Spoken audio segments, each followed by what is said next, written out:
On va remonter le temps avec vous. Nous sommes donc aujourd'hui le 24 août et on va rester dans l'univers militaire. Ça va vous intéresser, colonel. Vous nous emmenez ce matin en 1968, car c'est le 24 août 1968 qu'une bombe est lâchée dans le Pacifique. Oui, si je vous dis Canopus, Michel Goya. C'est le premier essai d'armes thermonucléaires.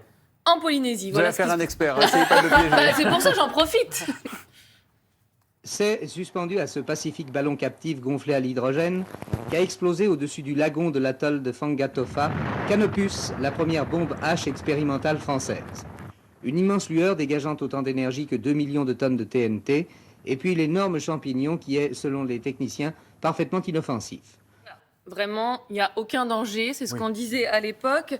Après un premier essai en 1960 en Algérie, la France fait éclater sa première bombe thermonucléaire. Depuis, on connaît malheureusement les conséquences sur la santé des habitants et sur l'environnement. La Polynésie a porté plainte d'ailleurs il y a 4 ans contre la France pour crime contre l'humanité. On enchaîne avec un 24 août un peu plus léger, ça va pas être difficile. Le 24 août 1967, Mathilde, et un reportage sur un nouveau courant de pensée chez les jeunes. Qui apparemment fait des ravages, ce sont les hippies. Enfin, les hippies, vous allez comprendre. Ni Cheyenne ni Apache, malgré la pause, c'est un hippie.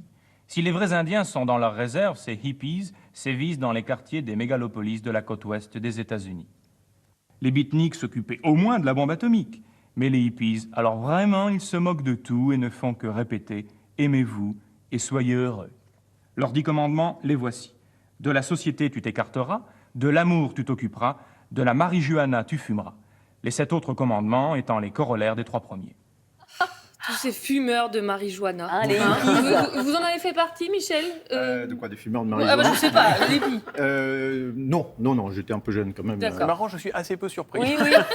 À ne pas confondre avec les beatniks, vous avez compris, les Tout à beatniks, fait, ça serait oui. un peu les ancêtres des hippies.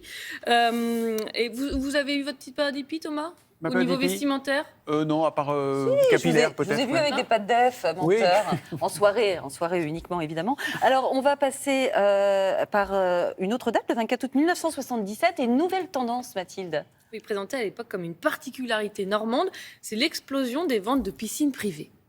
Ça s'est passé l'année dernière. Il faisait extrêmement chaud, comme vous le savez, puisque la sécheresse sévissait sur notre région. Alors évidemment, on a été un peu poussé par les conditions climatériques. Et ma femme en profite particulièrement. C'est en ce sens qu'elle la nettoie beaucoup, parce que ça demande de l'entretien. Oui, pour que ce soit impeccable. Ma femme s'entraîne pour les prochains Jeux Olympiques. Vous savez que nous n'avons pas eu des résultats étonnants au dernier, mais grâce à ces piscines. Ça va?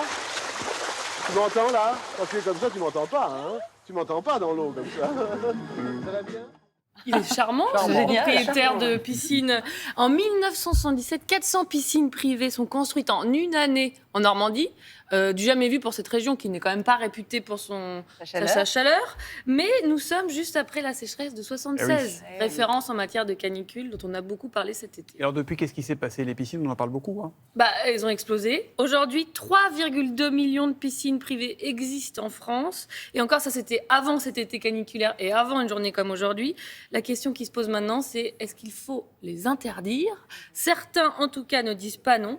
Dans ce cas-là, il nous reste toujours quoi? La bonne vieille piscine municipale. Bien Ou sûr. alors louer La mer. ou louer la piscine de son voisin. Absolument. De plus en plus en vogue. Et nous, on va se rafraîchir un petit peu d'eau, un petit peu de pub, on se retrouve à tout de vous avez suite.